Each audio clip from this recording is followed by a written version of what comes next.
मैं हूं ललित नारायण सिंह और आप बने हुए जनता सारण के साथ। आज बिहार में एक विचित्र स्थिति देखने को मिलती है। जिन शिक्षकों पे हमारे बच्चों के भविष्य निर्माण की जिम्मेदारी होती है, कहा जाता है कि भविष्य निर्माण की फैक्ट्री स्कूल से शुरुआत होती है। बिहार में शिक्षा नीति की स्थिति क्या है किसी से छुपी नहीं है, लेकिन आज उस विचित्र स्थिति के बीच शिक्षक को पिटाई पड़ती है। कई महिला और पुरुष शिक्षक लाठियां खाते हैं।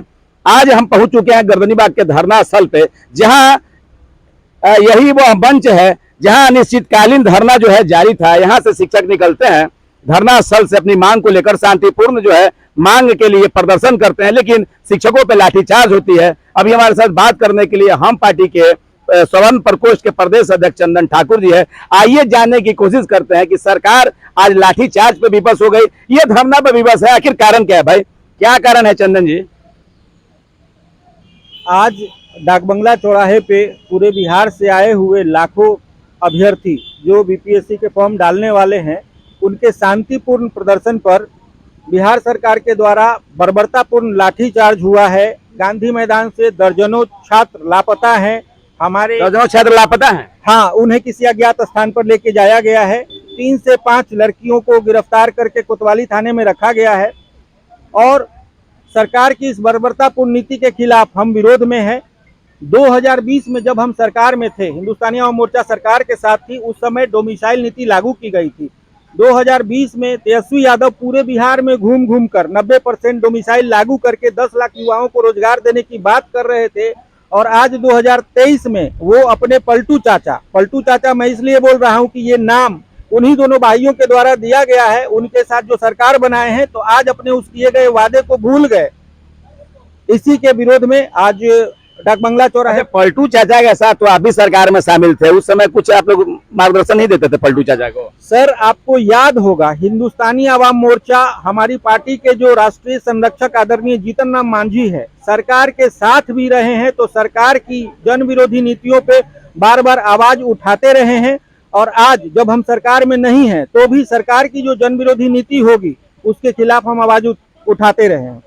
अब क्या कीजिएगा? आप तो आपके जो सदस्यों पर लाठीचार्ज होती है, बेतरतीब तरीके से महिला और पुरुष दौड़ा कर डाकबंगला चौराहा पे पीटा जाता है, अब क्या होगी आपकी रूपरेखा? अब इस डोमिसाइल नीति को खत्म करके बिहार से बाहर के जितने भी अभ्यर्थी हैं, उनको बिहार में नौकरी देने की बात जो नीतीश कुमार करते हैं, उनको प्रधानमंत्री बनने का जो एक सपना उन्होंने पाल लिया है, वो तो कभी पूरा होने वाला नहीं है। क्या कि पूरे देश से हमको वोट मिलेगा, पूरे देश से अभ्यर्थी आएंगे? बिल्कुल। पूरे में दिक्कत क्या है? आप तो जो प्रतिभा जो है, जिनमें अगर आपकी प्रतिभा है तो आपको मिलेगी, और पूरे भारतवर्ष से आएंगे, अच्छे शिक्षक मिलेंगे, अच्छी शिक्षा होगी यहाँ। ललित बाबू, आपने एक बहुत बढ़िया प्रश्न किया कि अच्छी शिक्षा होगी। अभी 1 सप्ताह पहले जब महागठबंधन में सभी जो पार्टियां हैं, सभी धुरी की पटना में नीतीश बाबू ने एक बैठक आयोजित की थी।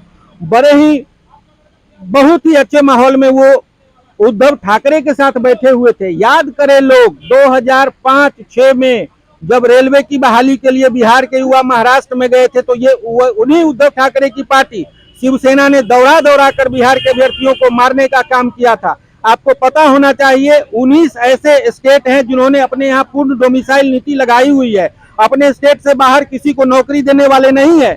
पड़ोस का राज्य, हमसे कट के बना हुआ राज्य झारखंड, वहां तो बिहारी नौकरी ले नहीं सकता है। और आज प्रधानमंत्री बनने के इस शौक के चक्कर में इन्होंने बिहारी युवाओं के साथ जो छलावा किया है और पूरे भारत को नौकरी बांटने का एक जो इन्होंने सपना देखा है, ये कभी पूरा नहीं होगा। और हिंदुस्तानी आवाम मोर्चा सबसे पहले, आपको पता होगा, बीपीएससी में इस डोमिसाइल नीति को लागू करने के, डोमिसाइल नीति हटाने के खिलाफ सबसे पहले पटना के गर्दनीबाग धरना स्थल पर हिंदुस्तानी आवाम मोर्चा के बैनर तले हम लोग सरकार का विरोध कर रहे हैं। और हमारा ये विरोध पंचायत से लेकर उनके मुख्यमंत्री आवास और राजभवन को घेरने तक तब तक होगा, और हमारा ये अभी तक अनिश्चितकालीन धरना तब तक खत्म नहीं होगा। क्या लगता है जो प्रधानमंत्री का सपना नीतीश कुमार जी पाले हुए हैं, गड़बड़ा दिया क्या आप लोग इस बार? हम लोग नहीं गड़बड़ा देंगे। जब 2020 में युवाओं का वोट लेना था, उस समय तेजस्वी जी हो, नीतीश जी हो, 10 लाख रोजगार देंगे, डोमिसाइल नीति लागू करेंगे, बिहार के अलावा बाहरी लोग यहाँ नहीं आएंगे। साहब, मैं एक बात कहना चाहता हूँ, इन्होंने मजदूरों की फैक्ट्री बना के रख दिया है बिहार को। आज जो भी ट्रेन बिहार के सीमांचल से, बिहार के मिथिलांचल से, बिहार की राजधानी से महाराष्ट्र के लिए जाती हो, गुजरात के लिए जाती हो, वो 90% सिर्फ मजदूरों को ढोने का काम करती है। ये डोमिसाइल नीति को हटाएंगे। महाराष्ट्र में बैठे हुए एक सेठ के यहाँ का लड़का बिहार में आकर टीचर बनेगा, लेकिन उसी सेठ के गेट पर जो लड़का खड़ा होगा 8,000, 10,000, 12,000 में वहां पे सिक्योरिटी गार्ड की नौकरी करेगा।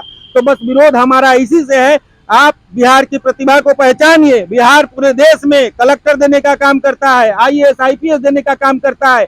और बिहार के शिक्षा मंत्री चंद्रशेखर जी, जो गत वर्षों पहले दिल्ली एयरपोर्ट पे कारतूस ले जाते हुए पकड़े गए थे, उनको बिहार के कारतूस ले जाते हुए पकड़े गए थे शिक्षा मंत्री। तो विवादित शिक्षा मंत्री है क्या भाई? कभी राम पे टिप्पणी कर देते हैं, कभी हथियारे लेके घूम जाते हैं। सर, ये उनके मानसिक दिवालियेपन का शिकार हैं वो, और अनर्गल टीका टिप्पणी वो करते रहते हैं। किसी भी तरह मीडिया में खबरों में बने रहना चाहते हैं।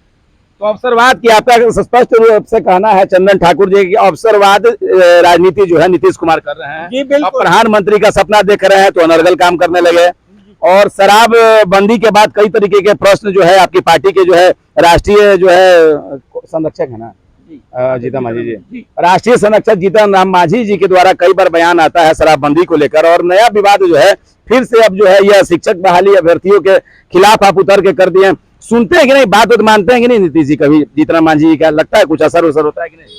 सर, ऐसा इनको भी अवसरवादी राजनीति के लिए रखे हुए? नहीं, आदरणीय जीतन राम मांझी कभी से अवसरवादी राजनीति के लिए नहीं रहेंगे। आपको पता होगा, हमारी 9 महीने की सरकार, जिसमें आदरणीय जीतन राम मांझी जी मुख्यमंत्री बने थे, उस समय इतने जिन जन विरोधी निर्णय लिए थे, उस 9 महीने की सरकार में इनके किए गए, फिर से चले गए उन्हीं के पास? नहीं, फिर से चले नहीं गए। उनके किए गए कामों को देख के नीतीश बाबू घबरा गए और उस दलित के बेटे को, उस मांझी के बेटे को, उस दलित शोषित पीड़ित की आवाज को उन्होंने मुख्यमंत्री की कुर्सी से उतार फेंका। ये बहुत बड़ा अपमान था। लेकिन मांझी जी जब कभी भी नीतीश जी की जन विरोधी नीति होगी तो उसमें हमेशा मुखरता से आवाज उठाए हैं और अपनी बात रखने का काम किए। आगे क्या करेगी अब आपका मंच? आगे क्या करेगा? आगे हमारा ये संगठन, हमारी ये पार्टी, हमारे आदरणीय संरक्षक जीतन राम मांझी जी के आदेश से हम लोग अपने संघर्ष को हर एक पंचायत लेवल से लेके पटना तक चलाएंगे। और तब तक चलाएंगे जब तक ये डोमिसाइल नीति को खत्म नहीं कर देते हैं और यहाँ का रोजगार यहाँ के युवाओं को मिलता है। यहाँ का रोजगार यहाँ के युवाओं को मिलता है। और रोजगार एक बहुत बड़ा प्रश्न जो है बिहार के लोगों के बीच में घूम रहा है। तेजस्वी जी की जब सरकार नहीं थी तो उन्होंने कहा था कि कैबिनेट की पहली बैठक में ही हम 10 लाख युवाओं को रोजगार देंगे। लेकिन जब से सरकार में आए हैं प्रतिदिन जो है लाठीचार्ज हो रहा है छात्रों पर, शिक्षक अभ्यर्थियों पर। प्रतिदिन जो है गवर्नर विभाग धरना स्थल पे आप लोग देखते होंगे।